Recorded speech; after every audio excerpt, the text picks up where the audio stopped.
This is the second video of our custom MT09 wheels. We started the stripping of the powder coating.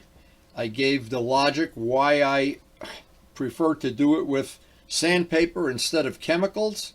We've done an awful lot of wheels. They're all out on my channel, about 2,400 videos. And the thing to remember about wheels is every one is unique. There really are no two the same. It's super important to do the proper cleanup, which we did on yesterday's video, before you start sanding.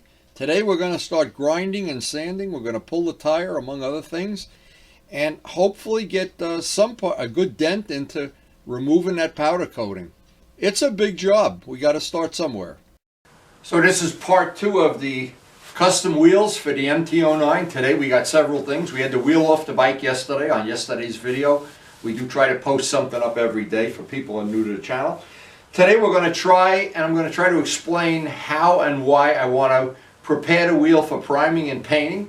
We also have to plan for the next couple of days some really bad weather coming in here, and I'm glad I got all of these parts painted in the time that we weren't in the middle of a blizzard or something else like that. And we're gonna end the day on something real happy. The guys are over there framing away already early in the morning. And it's really cold out here, so I got to chop ice, and I want to get out of here as soon as possible and get that coffee. Today, that coffee will taste a lot better than it does when it's 90 degrees in the summer. Since this series of videos is dedicated to custom wheels, I wanted to let everybody know that on our channel, and there's about 2,400 videos now, there are several sets of wheels that we've done. This is last year's set for the GS, and some of the bikes that we have two sets of wheels. In the case of the 750, having a spare set of wheels lets us evil twin out the bike very conveniently and very easily every time we change tires.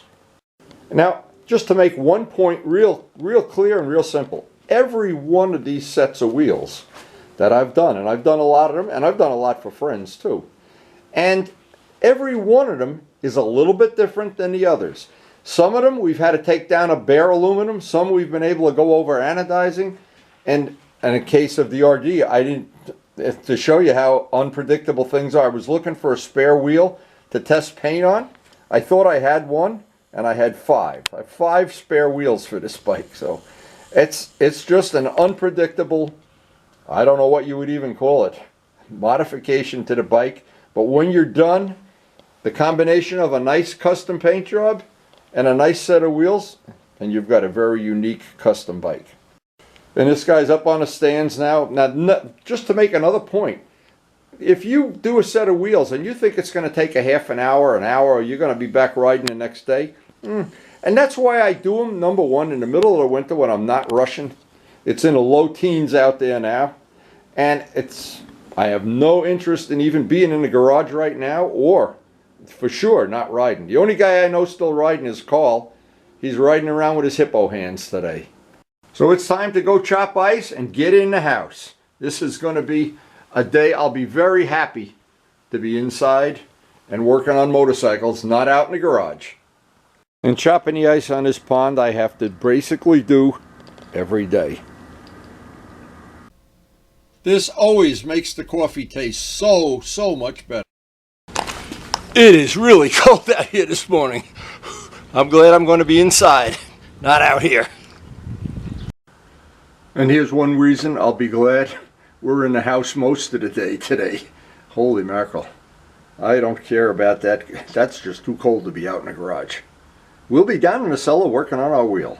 And when it's this cold, that coffee just tastes extra good, and I drink a lot. When it's warm, I drink even more when it's this temperature. Now, as you can imagine, being inside where the heat is on is so much nicer than being outside. And just to start the day off, yesterday, recap, we got these parts all off. We got our windshield, and I got the little ring repainted. I got the tires from Vlad. It was a super busy day yesterday, and I reorganized the whole table because I'm going to be using some of these parts to demonstrate stuff. And I always have a table with these are all the tools I used. So I'm trying to prepare everything I did here is going to set me up for doing the back wheel too. So as I always say, when you do two parts, the first one takes time, second one goes a little quicker. And we did a real good cleanup on this, but what I did, I analyzed it, and see, I looked at all the parts I'm going to see that, see now these are, if you look at this real close, these are really rough castings. Now, they did a beautiful job around here, but what we're concerned with is doing all of the spots here. Now, I spent a lot of time last night. I looked at a bunch of videos of how to remove powder coating with chemicals, paint remover, aircraft stripper, and I can't really do that conveniently in the environment I have. I'd want to do that outside. Maybe that's more appropriate. And I'm looking at all the spots. I want to make sure the spots that I see that are visible, those spots are nicely finished. And basically the edges, I want to get rid of all these little marks. And I'm going to try to show what tools I use for what job and what grade sandpaper and whatever. But yesterday, just so we have some continuity, is yesterday I spent an incredible amount of time, probably hours, getting this part clean. Now, if you look at how they did this, and see, each rim is different. You can't really make a general rule. This is beautiful. If they do it on a lathe, because I can see the tooling marks down there. Now, I had thought one of the things I could do once I take the tire off, I'll pull that the first thing.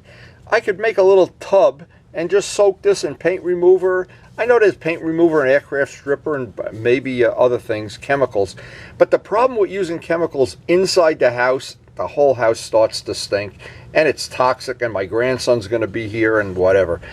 So I don't want to do that. And the truth is, sanding these parts, that's the devil I know. And I only have to sand them. I don't have to sand it till it looks like this. I've got to sand it till it looks like it's got an etch smooth surface. So I decided early on in this, unless I change my mind, and I do that a lot, that I would try to do most or all of this with sanding. Now, the bearings on this are sealed bearings, but I want to backmask them anyway. But the problem is, this is a hollow area here, so when we're sanding, grit will get back there, so I'm going to have the air hose and constantly blow that out. But I want to have the bearing, and on a sealed bearing, it doesn't even matter. These bearings are made, they can go through grit and dirt and dust. So, but I will backmask that. At the same time, I backmask all of these areas. Now, if you were to paint this and then you put the disc on, the disc can tend to be squash the paint and it's real important to keep these flat and keep them unpainted. And this area here where that ring goes, that for the ABS, I want to make sure I backmask that whole area off. Now, since I want to reuse this tire, it's real important that I don't damage it taking it off. If I were going to throw it away, it would be different. So what I did, I put it up by the heating vent for a while, let it get nice and warm. It'll be easier to take off at that time. So the next step on this is using a valve removal tool. Take the valve out, which will let the air out of the tire. Now, this is the Motion Pro bead breaker. I've used this real successfully the last maybe 4 or 5 tire changes, and it's about a $50 tool, and it seems to work really well on these type of rims. I'm not sure it works on all rims, Harleys or dirt bikes, but it works pretty well for me. Now, one of the little tricks I've learned in the course of using this bead breaker, and this is just ordinary Windex, nothing special, soapy water I guess would be fine. I put a nice amount of that on there. I let it sit for a minute. And now what that does is when I do actually break the bead, the water runs down in it, the water, the Windex, whatever, the soapy water, and it tends not to stick back, because otherwise when you push this down, it snaps back, it goes right back to being sealed. So this kind of prevents that. And in a certain way, this is really a good tip that has worked for me whenever I'm using the bead breaker. Now, I have the Harbor Freight, the traditional bead breaker, and that works okay too, but it tends to, and I've tried a lot of ways to have it avoid scratching the rims from time to time, but it always has a bad habit that you just don't, I don't know, it's riskier. This you do less damage to the rim, I think. And at the end of it, once you get the bead broken off, you can just pry it down a little bit. It helps if you throw a little bit of extra Windex in there just so it doesn't pop back up. And of course then you just have to do the other side. But the tool works pretty good. And the one I had before it, the Harbor Freight one, used to always scratch the rim. That was the downside of it. This one seems like it scratches the rim a lot less. And that whole thing with the Windex is priceless. That's such a good soapy water is even good. And as you get, every time you pop it down, if it's a real one, some of them are real tough to get off. This one popped right off. But you can just keep putting Windex in it, and it's a good idea because it'll help you when you're all done. You can wipe it off and do some extra cleaning on the wheel. And the second side always seems to go just a little bit faster for some reason. These are the best rim protectors I know for taking tires on, putting tires on or off, either way. And Motion Pro again. I'm not getting paid. They don't send me any stuff for free, but these products do work pretty well. Now you can also use the bead breaker, the Motion Pro bead breaker, as for tire irons too. Now you can always put a little dish soap on the bead. The part of the rubber comes off a lot easier. You know, Motion Pro stuff actually does work pretty good. I'm surprised, and you can use their, again, you use their tire irons for the rim protector and the tire irons to pull the tires off. Good quality stuff. Now with the tire off, I'm just going to wipe it off, clean it up, put it back in inventory for the time that we're going to put it on to the next bike. I've recorded the mileage on this, so we'll have hopefully have an accurate at the end of it. But I can tell already that these things are wearing very well. In fact, they actually exceeded. I thought they'd be like 3,000-mile tires when I saw how soft the edges were, but they have held up. They have stood the test of time. And relatively easy to mount and dismount. There was a really good video on YouTube that they tested 10-year-old tires against brand new ones on a track. And the guy said at the end of 10 years they were pretty much just as sticky, but to be honest, I like new tires. And I know there's always counterpoints to everything, so I never get involved in any of those discussions. But I know one of the things I learned from looking at a lot of YouTube videos about tires is they should always be stored where it's dark and cool. Sunlight deteriorates the rubber and warmth deteriorates it. So like epoxy, it should be stored in a cellar, really. I got the perfect place. Now at this point we've already cleaned the wheel, but this is a free extra cleaning here.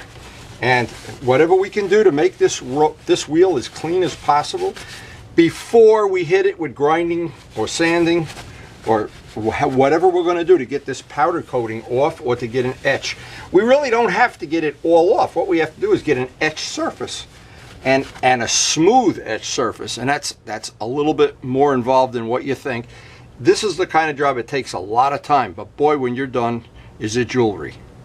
The next step is we're going to take the Curvy Girl out. Now, there's one good tip to remember. You put Curvy Girls in, or any of these aluminum valves, never put Loctite on it. When you do, you'll never get them out again. And that's the whole thing of these. That I guess how I learned that.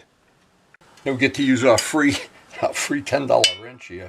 But really, you can't over tighten these. It's, I don't know, it's a delicate touch.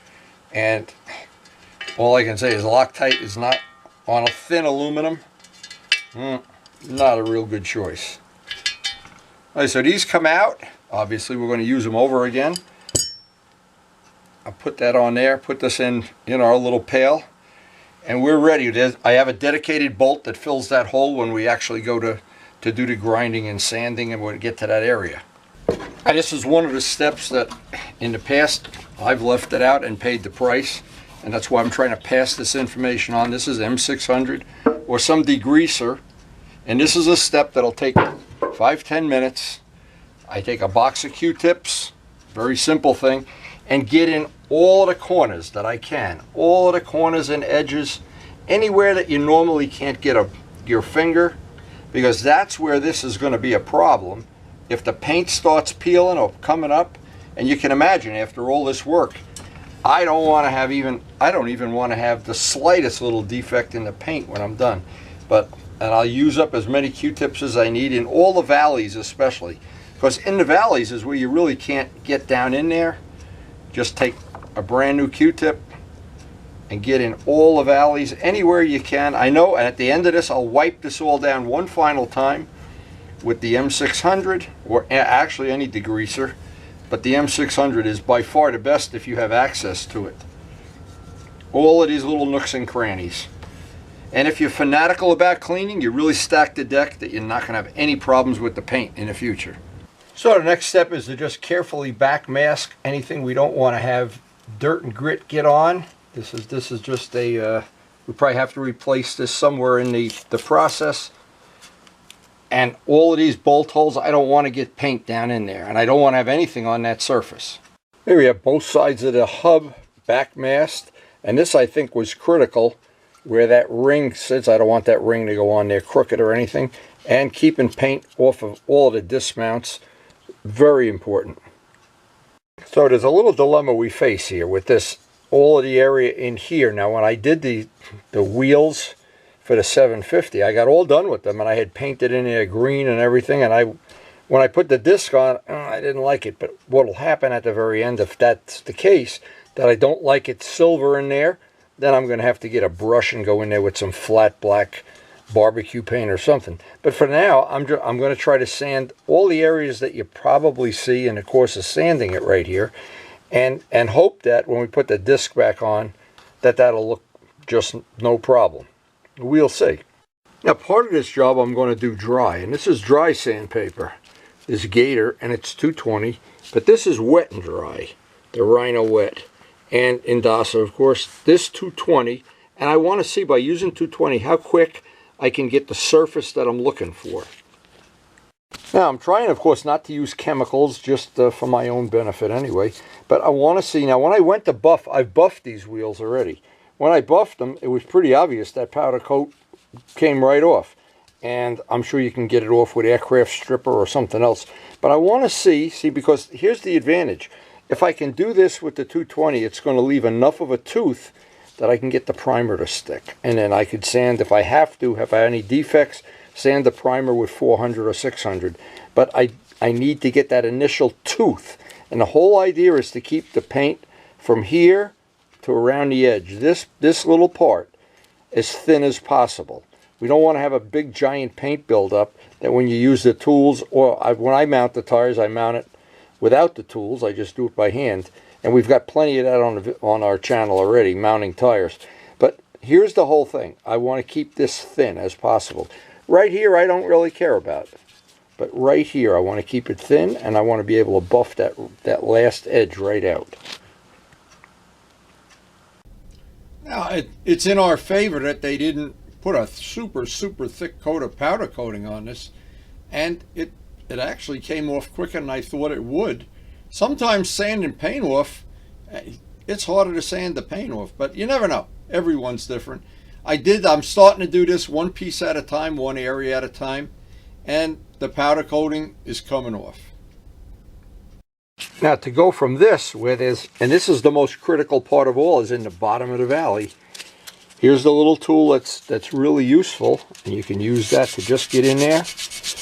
And that really takes the stuff, let me get some water on it. It gets that valley nice and clean. The 220 seems like it's working pretty good. So we're just going to grind away at this for a few hours and get some look at how it's going to look.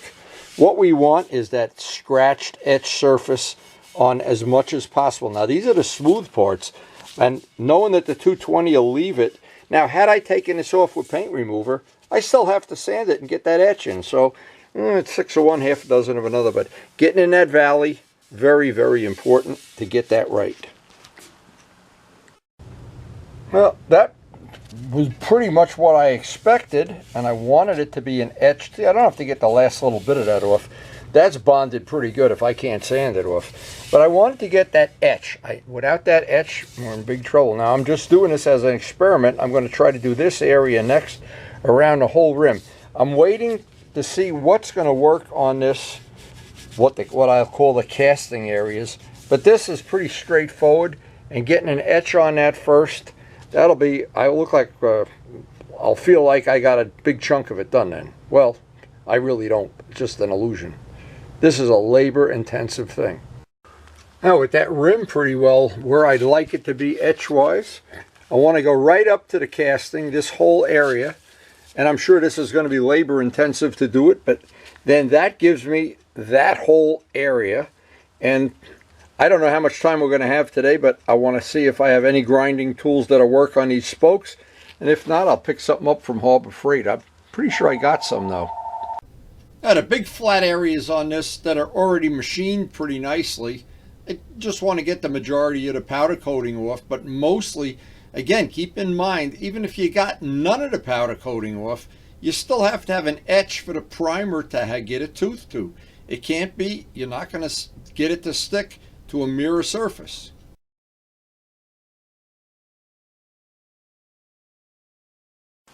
Now, of course, the powder coat, this is all what I'll call the easy areas. These are smooth. Now, before we can even start on these, what I want to do is I want to find out if I have a little grinding tool and get rid of these, you know, all this lettering, because this is stuff you're going to see. And you're going to see the flat sides here, and of course you're going to see this part as it goes through the sun, and it keeps catching the sun as the wheel turns. So this is, before I even start sanding, and I don't know how much sanding it's going to require, I want to grind that off. And that's really unbelievable that they put that, and boy, the RD wheels are just as bad, they're worse. So I do have some mandrels that have, number one, they have fiber discs, and these are all from Harbor Freight, and abrasive discs. They snap right on, and I have a big one and a little one. The little one is probably going to be more handy for working on the spokes, and I have a few spare fiber discs, but I can see by the end of this job I will have used most of these up. But these are really handy for this kind of work. Now, they're going to leave a surface on there that's a little bit too rough, but I think the 220 is just going to finish it off as good as I can expect. Now, if I leave little bits of powder coating, it won't matter at all. I'm going to use primer sealer on this job. But I can't have a spot that's not etched. It's got to have that final etch, whether it's little edges of powder coating or the main part. And see, if I did this with paint remover, I still have to put that etch back on it again. I thought, this is the devil I know, and I've already got it in stock. Sanding discs look like they are pretty realistic about taking the lettering off and all the raised spots. I'm going to, in the future, finish it all up by hand, of course, and there'll be some spots I need to use the big one, the little one, and some, of course, I'll have to use the drone. So the abrasive, and it's, let's see, it's 100 grit, but it doesn't matter. We're going to hand sand that in the end. But to go from this to this in probably 5 minutes. And now I have, I don't know, there's 1, 2, 3, 4, 5, 6, 7, 8, a 10-spoke wheel. So I'll probably get most of the rest of this done off camera if I can. This now starts to consume the better part of the day. Getting this done was a big step. If we can get all the spokes done, the side of the spokes, I'll feel like we got a big chunk of this done. And again, these are twist lock. They're from Harbor Freight. They work on any electric drill battery, or this is a Harbor Freight drill, of course. So, and I'm sure the little ones will be useful for some part of this, the big ones for other parts. And then we're gonna, when we're all done, we'll put the abrasive pads. These are the abrasive pads, and try to get a little bit smoother finish. But right now I got to answer the phone, among other things. So I'm basically going to do the rest of these off camera. We are quickly running out of time today, and we do want to stop by the kids' house and see the progress. Here's a little before and after. Here's the first one leg done, and of course it's just redundant. Grind them all down. There it's at the end. So that was a quick before and after, and it looks like that we've got rid of all of the lettering and everything. Now I want to use the pads, and they come thick, thin, and not thick and thin, rough and smooth and whatever. But we'll take the roughest one first, try to get this knocked down, and then finish it off with the smooth one and just go right around for all the spokes. Now that's only one side of the spoke. The rest of this, I don't know I'm going to be able to get a tool, make a tool to get in there. But this is the most obvious part that you're going to see from this is the sides. And if this isn't right, or if these are all crooked and everything, it's not going to look like I want it. So this was the last part of doing this today, I hit those legs with the fiber discs. Again, you could start with the roughest ones and go to the smoother ones. In the end, we're going to go over the whole thing by hand anyway, so it's really not a big deal. But here's what happened. It changed the whole look of the wheel. Having those spokes a light color, not dark, they're going to be much more obvious, and it's going to be, I think it's going to be spectacular against the blue. The blue with the silver wheels I always liked. Well, this day ended on a real positive note. We got a big chunk of this hand labor done and got grinding. Looks like this is good. I like the wheel with the, when you see the spokes. See, as you make the wheel a lighter and lighter color, you see the spokes. On a black wheel, you hardly see the spokes turning. So having this in silver, I think it's going to really look nice. Anyway, we're going to pick this up tomorrow. We have to go over to the kids' house and check out the construction and do some shopping and other things. And as everybody knows, I'm not in management, I'm in labor. So as I cleaned up, I thought, well, you made quite a bit of progress today. And I was thinking one giant step for mankind and one giant step for the MT09. But we got to go see the construction. A great way to end the day to see how the construction is going over at the kids' house.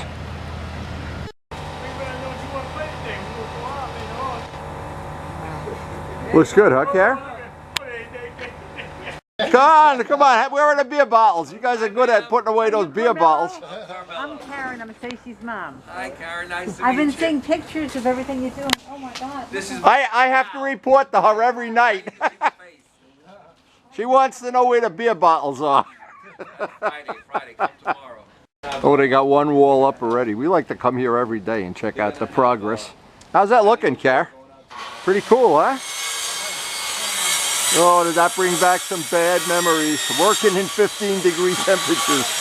Oh, it's cold as hell out here. Oh. Here's some truth in advertising. When John DeTavia and I renovated 18 Niehaus Avenue, this is what we had. We had dumpster loads of this junk. Oh man, is this turning out to be a nice job? Wow. They may be framed in by the weekend here. Wow, because we're getting big snow coming in a couple of days. And there's the storage spot. Karen, I could put motorcycles in there, you know. Perfect, right. So you're impressed, right, Karen? It's coming along good.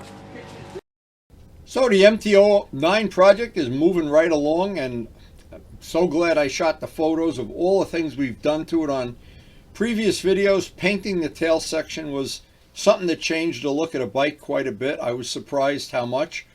The scoops on the side, I have yet another idea for the scoops. I'm just going over it in my mind.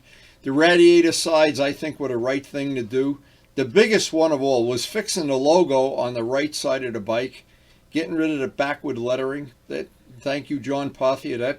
That really made a difference as far as I can tell. And it's going to be the silver wheels that are the final touch. Now, because the exhaust system is polished, the handlebars are silver, and the trim is a gray, almost a silver, what's going to happen? The silver wheels are going to be an exact match for this 09. We're going to use the same exact paint. So that may tie it all together in a way that even I haven't seen yet in my mind. And we have the spare windshield, which we haven't decided what we're going to do with that yet. The jury's still out. But every time we add some blue to the bike or some paint instead of flat black, it gets better.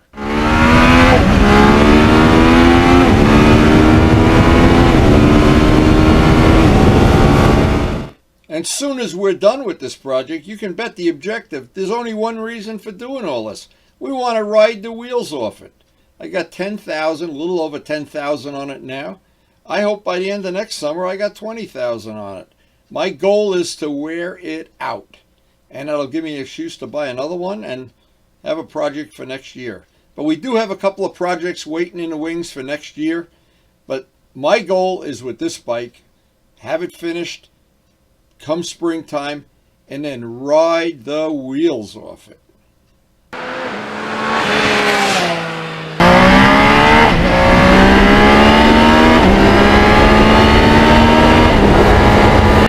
And we do post up something new every day. Hope you enjoyed the video. Thanks so much for watching.